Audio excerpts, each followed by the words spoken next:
Hey everyone, Mr. Happy here, and welcome to my overview on all of the Gunbreaker updates coming to Final Fantasy XIV in Dawntrail. I was recently given the opportunity to try the expansion out early at the North American Media Tour, including checking out all the job changes. So be sure to take a look at all the other videos I'm putting out today. There will be a playlist in the description, so you won't have to look very far. Bit of a disclaimer, reminder that Dawntrail is still in development and everything you see here is still subject to changes, so don't be surprised if things are a bit different come early access. Gunbreaker's changes on the surface all seem pretty basic, but they may have a significant effect on some of the more clunky elements the job had in Endwalker.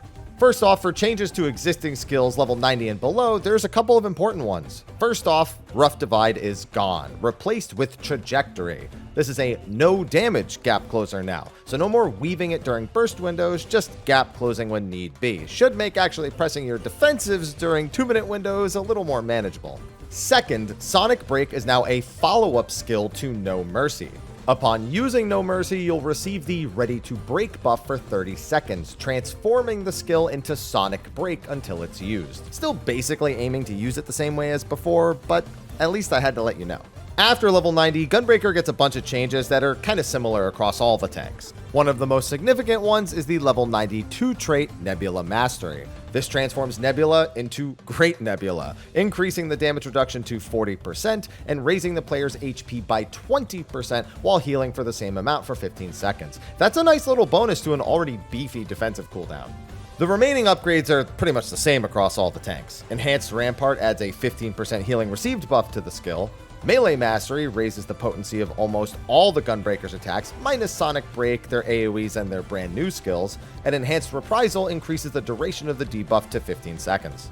Their new skills are just follow-ups or additions to existing ones. At level 96, they get Enhanced Continuation, adding a continuation follow-up to Faded Circle. Upon pressing the skill, Continuation will change into Faded Brand, a 120 potency AoE. It's just a little bonus to their AoE rotation, nothing else.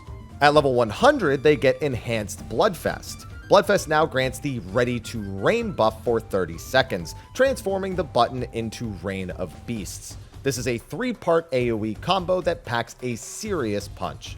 The combo goes Rain of Beasts into Noble Blood into Lionheart. The potency gradually increases with each skill in the combo, though all 3 parts have a 60% fall off after the first target. Now these changes all seem simple like most of the other tank changes, but the Rain of Beast combo and removal of Rough Divide might make their burst window feel a bit more manageable. Many Gunbreakers claim that their burst window was too rigid throughout Endwalker, and while you're likely to still want a very specific lead up to your 2-minute buffs, you'll almost always be committing one Gnashing Fang, your Double Down, and the Rain of Beast combo, instead of stressing about fitting in all those burst strikes. You'll also have a bit of an easier time actually using defensive cooldowns during those 2-minute windows. So on the surface, it looks like an overall win for the job.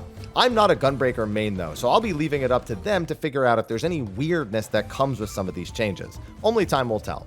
That's going to be a wrap for my overview to the changes coming to Gunbreaker in Dawntrail. Be sure to like, subscribe, and check out all of my other job change videos, as well as some other stuff. There's some interviews in there, some dungeon stuff. I think you'll enjoy it. Anyway, I'll see you in the next one, and until then, take care.